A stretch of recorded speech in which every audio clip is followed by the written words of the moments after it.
Hi everybody. In this webinar, I'm going to be talking through one of our key teaching and learning strategies, dual coding.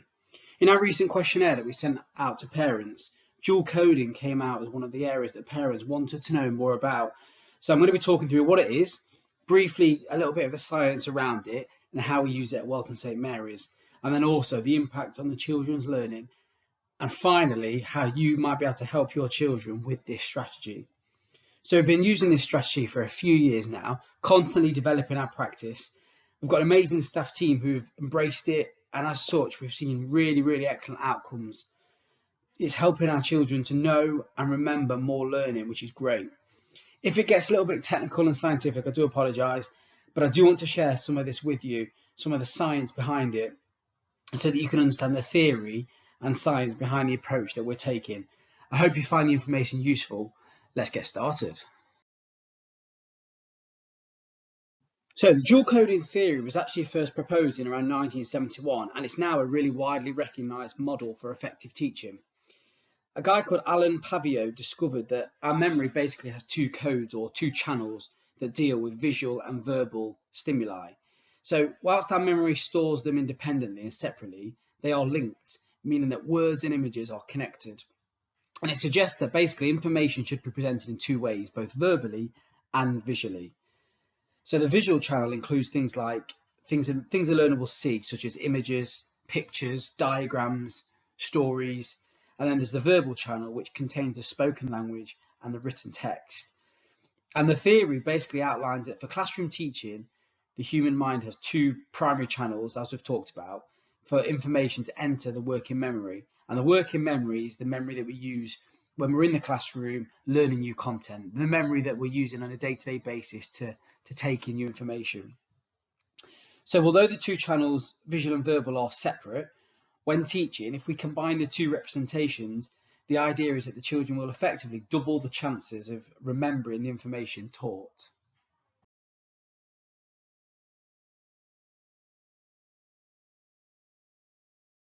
So all this science is all well and good in theory, but what does it actually look like in the classroom? That's what we're going to have a look at during this webinar.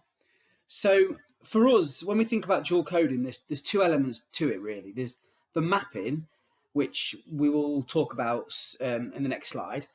And then there's kind of using a visual, a symbol, an icon, an image to remember key knowledge. And that's what we're going to focus most of our time in the webinar on, but I will touch on the mapping as well.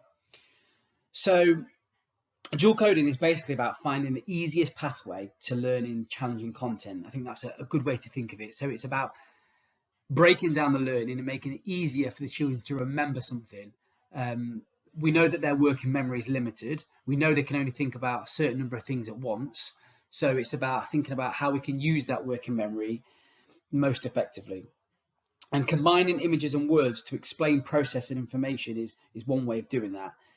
Information often in two ways, as we looked at in the last slide, helps support that new learning and bring it into the long-term memory so that it's not forgotten.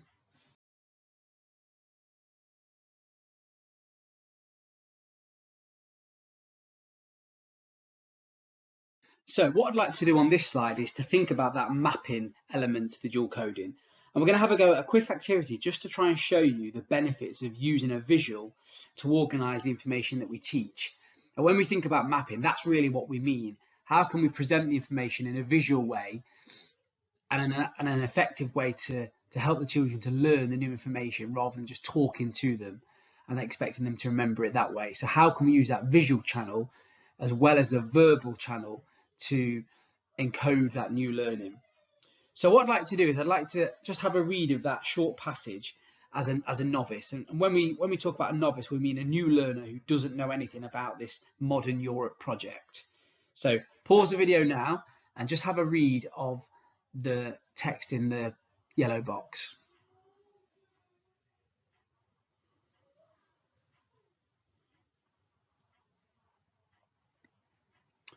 So hopefully you've had a read of that text. Now let's try and answer some questions based on the knowledge that you now have. So I'd like to have a read of the orange box.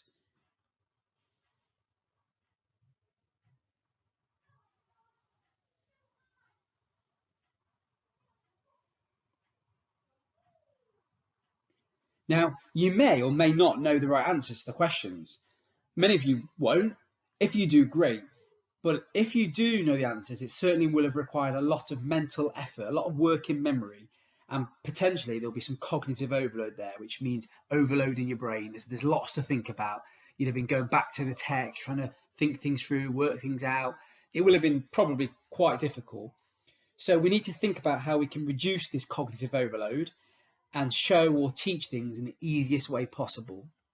So on the next slide, we're going to have a look at how we might be able to present that text in yellow in a more visual way and make it easier for you to, as a novice learner, understand and answer those questions in orange.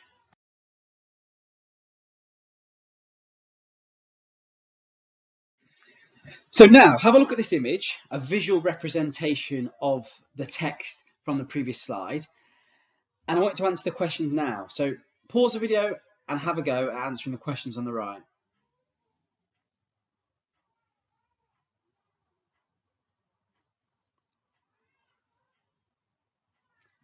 So hopefully this has shown the benefits of using a visual to learn new material. This should be much more easier now. We can see the visual representation to work out the answers to those questions. And it's just a different way of representing information. So rather than it just being text, we've got that visual representation with the two colours and the diagram to help us answer those questions. And this is what we try to do when we teach at Welton St Mary's. We try and present the information in the best way possible for our children to learn the new content. And mapping is a really good way of organising information, a visual way of doing it. It does work particularly well for a process or a concept. For example, a water cycle diagram, a circulatory system diagram, maybe the life cycle of a plant, or in history, a historical timeline. That's another way of showing the information in a visual way. And for mapping, the organisation of the information is absolutely crucial. The more organised information that we teach, the more likely it is to be understood, encoded into that long-term memory, and then subsequently, at a later date, retrieved. New learners don't know how to organise their knowledge effectively. So this is about us as teachers, as the experts in the classroom, effectively organising it for them to help them encode it into their long-term memory.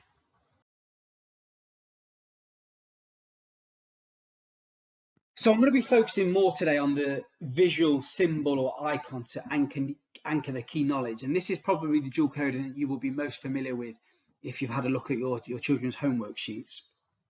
So in a classroom setting, a practical application of the dual coding theory could be in a science lesson or a languages lesson, maybe that involves learning new vocabulary. Very few children will likely understand if the teacher introduces the new terms and then just uses the spoken words alone, particularly if it's a quite challenging concept.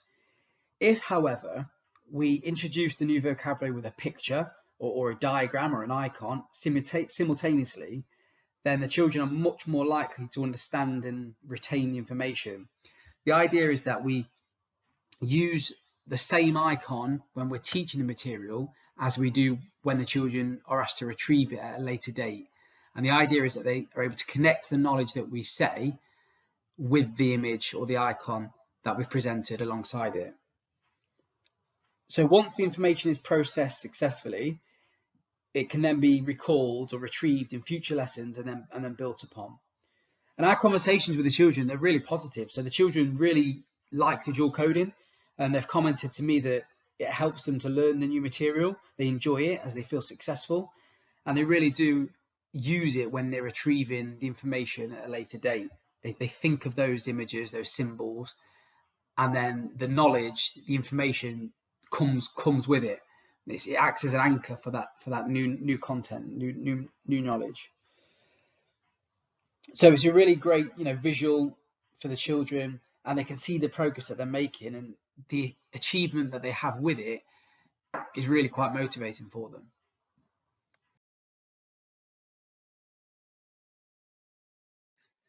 There is a lot of science behind what we do. It's not just something that we've kind of made up and ran with. So just to touch on the transient information effect very quickly, basically this means that the teacher's words disappear when the children learn. So when we're teaching, if we just rely on verbal explanation, the children are forced to try to remember all of the teacher's words, and what happens is that just floods their working memory. It's too much to remember.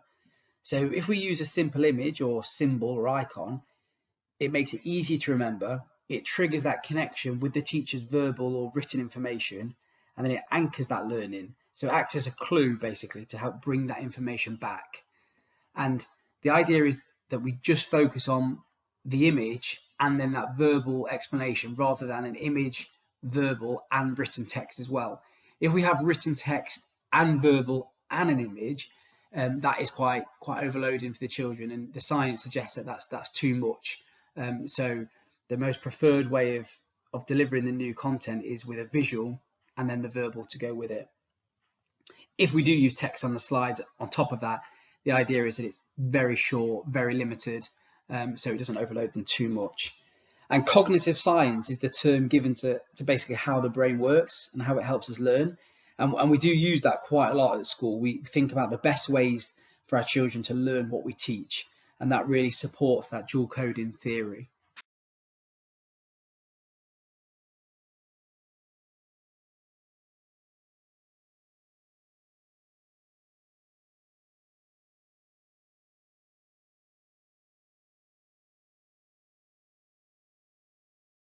So for us at Welton St Mary's, we came up with some principles of implementation. So basically things to consider when we're delivering our dual coding in the classroom. So I'm just going to go through each of these in turn.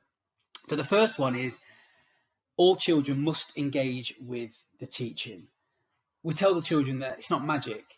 It won't just go in. The children must focus on the learning for it to stick. They've got to really think about that image, and all their working memory must be on the teacher, on the teaching, in order for it to work and be effective. Number two, we must teach through the images. So this is really important for us when we're teaching. We can't just stick the image on the end of the slideshow or at the end of our teaching and expect it to go in. We've got to teach through the images.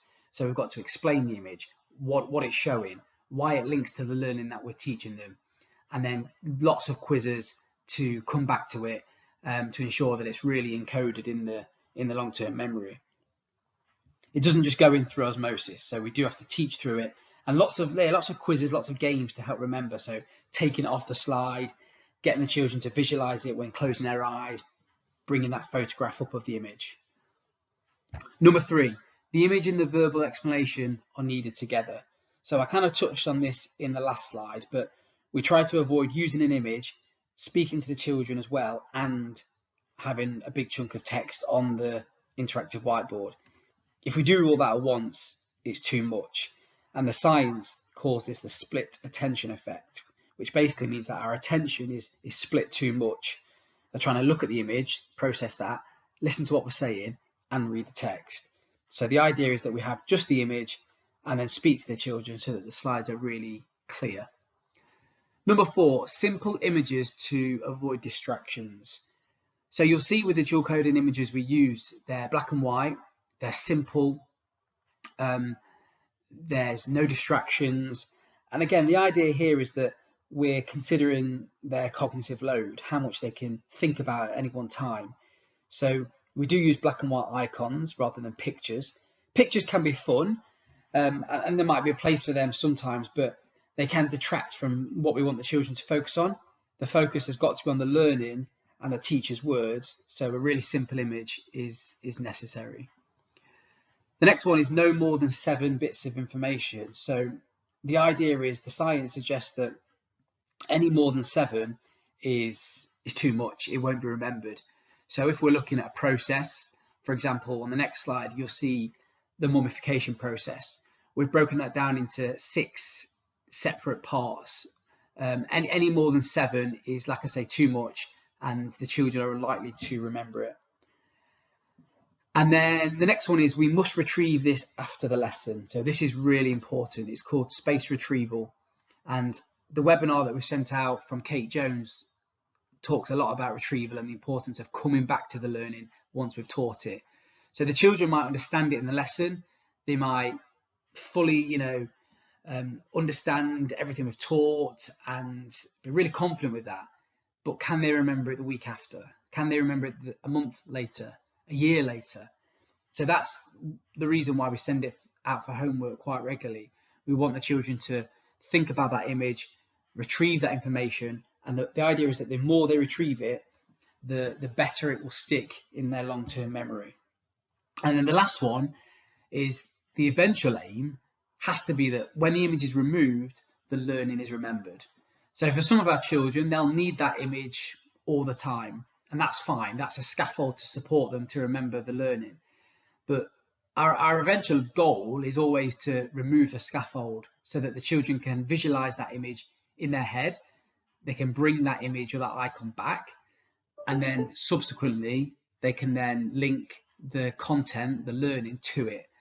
So that's the goal, to get it to stick in the long-term memory without the image or the picture there.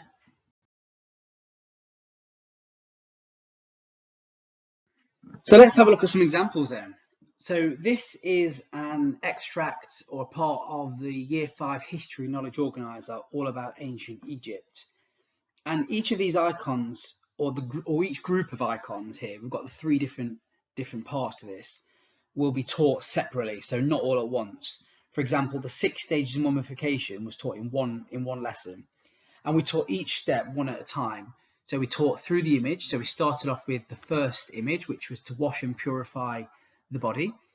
And then we had that on the board, and we talked to the children about that first part of the process. So we gave them some of the vocabulary, we added a bit of detail and talked about how they washed the body and where they got the water from, and the use of wine there sometimes as well. And then what we did is we then brought in the next part of the process. So we had the removal of the organs next, and we always went back to the start. So we went back to wash and purify, and then we added the removal of the organs. And when we got to the third part, we then went back to the start again, and then looked at the second one, and then the third, and we kept building and building. So we had a lot of practice in the lesson. So we had a lot of practice recalling the images. We'd do lots of quizzes. So we'd maybe cover one up and ask the children to write it on a whiteboard or tell their partner. We'd mix them up. We'd ask them to order them. We'd take them all off, see what they could remember. Lots of different sort of quizzing and little games to help them remember those images. And then the children were then independently asked to then order those images. So that was their independent task. So they had to order the images and then write down some information under each one about what they could remember about each of those steps. And all of the children were really successful in the lesson. So they all understood that. But if we just left it there, a lot of the children would naturally forget this. And that's normal. Part of the learning process is that we forget. But as long as we retrieve that information again, then it will stick in the long-term memory eventually. So some children might forget it after a day or two. Some might remember it for a bit longer, maybe a week, some maybe a month later. But most children would definitely struggle to retain all of that information. So this is why we do the retrieval task as part of homework, and we also build that into our lessons as well. And it's really valuable. We see the impact of that. The more we retrieve information, definitely the more effective that learning is, and the more we see it sticking into the long-term memory.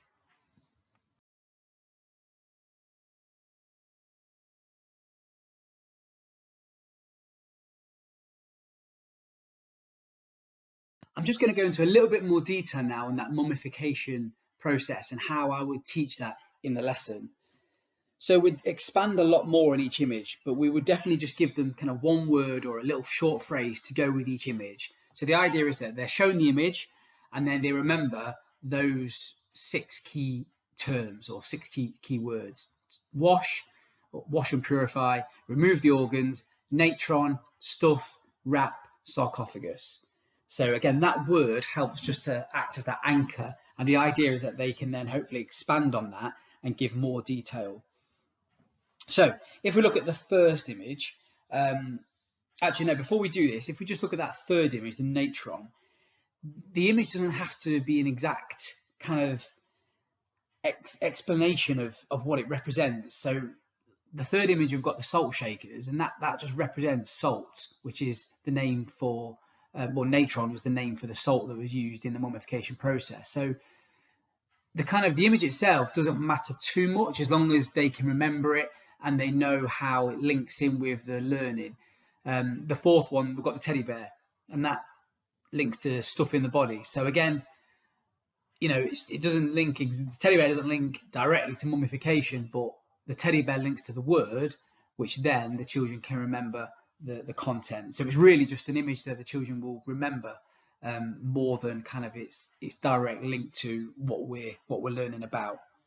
So the first one would have the first image on the screen just on its own. So I'd maybe show them the 6 to begin with, to show them an overview of the process, and then we'd just focus on the first image. We'd have that nice and big. We'd say this image shows somebody washing their hands, and that therefore represents the washing of the body. The children would repeat that, so we'd do a bit of my turn, your turn.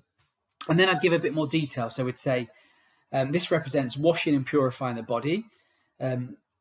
This represents what happened in the first part of the mummification process. Sometimes the body was washed with wine or even the River Nile water, or sometimes both. So it would expand on that. And some of the children would remember everything that we said. Some of the children would just remember washing the body, and that's fine. We'd then put on the second image, which is the organs. And again, we'd do my turn, your turn, remove the organs. Children would repeat. And then we'd give them some more information. So we'd talk about the fact that the organs were stored in canopic jars. The liver, the lungs, the intestines, the stomach were removed. Sometimes the heart would be removed, but then it would be put back in later, because the ancient Egyptians believed that the heart was the most important organ in the body and that it controlled the body. We now know that the brain does that, but the Egyptians thought it was the heart. They also believed that they needed the heart in order to enter the afterlife. So we'd give some more information, and then again we'd take that off and maybe go back to the beginning. What was the first one? Wash and purify the body. What was the second one? Remove the organs.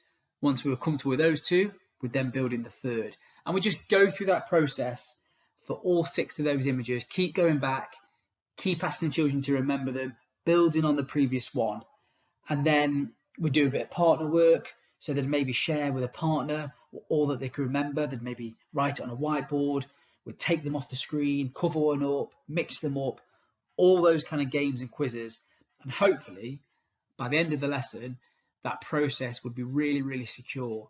And it is important that before we retrieve the information is absolutely secure in their brain, because if it's not, obviously they're not going to be successful in retrieving it. They don't stand a chance. So the idea is that in the lesson, they're really confident with it, they understand it, and then we can retrieve it after that.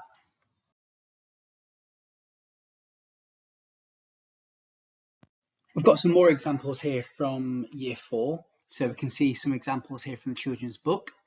We can see that the content's obviously been taught through the images, and then the children have been asked to independently add some information about those images for their independent practice in the lesson. So it's good to use the dual coding to teach a process or lists of ideas. We often use it for that purpose, and that really tends to work well, a bit like the mummification process. We've found that there's a really positive impact on learning. The children are definitely remembering more. And when we have the dual coding images, the pupil voice that I've done shows that the children are more confident, without a doubt, at remembering the knowledge when they've got those images to hook onto. And when I gave them the images, when I put them in front of them, they had that feeling of, oh yeah, I remember it now. So that definitely acts as that hook to allow them to then talk about the process itself and explain it in more detail. The image does have to be presented when the children are initially taught the information. So like I've said, we have to teach through the image rather than just having a sort of an add-on at the end.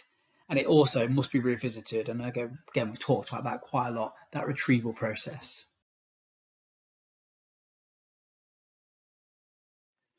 We've got some more examples here, some examples of geography and science. Again, these have all been taken from our knowledge organisers. You'll see the similarities in the images. We actually get our images from a website called the Noun Project, where they're all black and white, really simple, copyright free, and it just makes sure there's that consistency across the school there. These are slightly different to the mummification example because that was a process. These show how the dual coding can be used to teach that tricky vocabulary. or a list of concepts or ideas.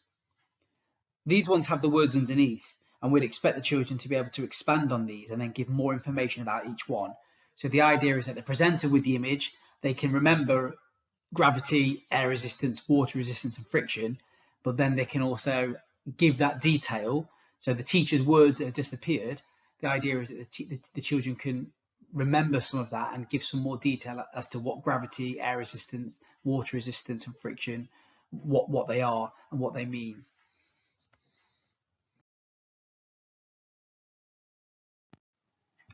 So how might you be able to help your child now you know a little bit more about the dual coding process and the science behind it? So first thing is you can do is support your child with the knowledge part of their homework. Ask them questions, get them to dig deeper. So when we send out those images, yes, the children will hopefully be able to tell us the key words, but then we want to know a bit more. So ask them some questions. Okay, so tell me about gravity. What is gravity? Rather than them just saying the word. Like I say, for some of our children, just saying the word is fine. If they know that process and they remember those 6 key words, then that's fine. But for many of our children, we would want them to dig a little bit deeper and to be able to expand on that. So yeah, ask them some questions, get them to recall more. And the harder they have to retrieve information, actually, the better it is scientifically for their long-term memory. The children will forget content. Again, that's a normal part of the learning process. We expect them to forget. But if we can retrieve that, and if they have to think really hard and they're able to then remember the content, that strengthens those,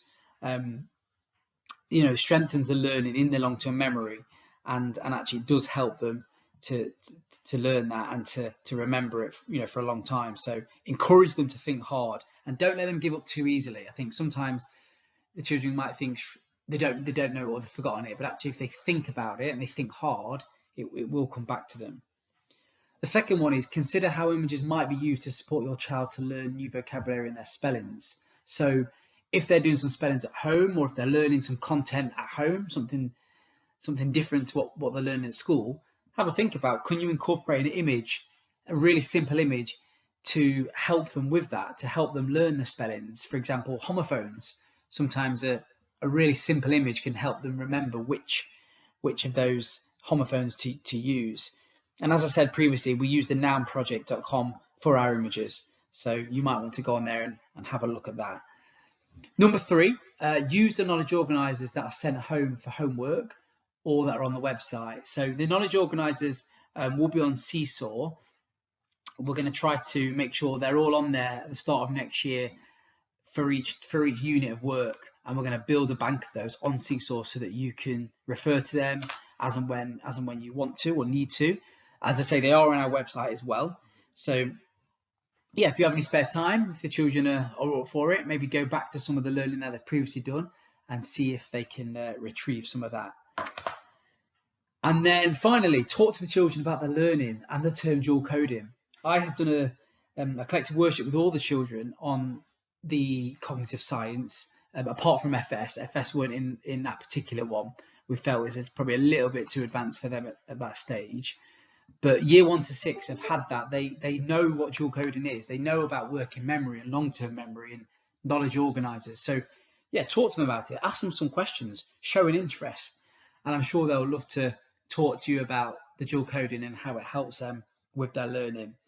The idea is that, we want the children to be independent learners. Even at a young age, we want them to understand how they can learn the most effectively.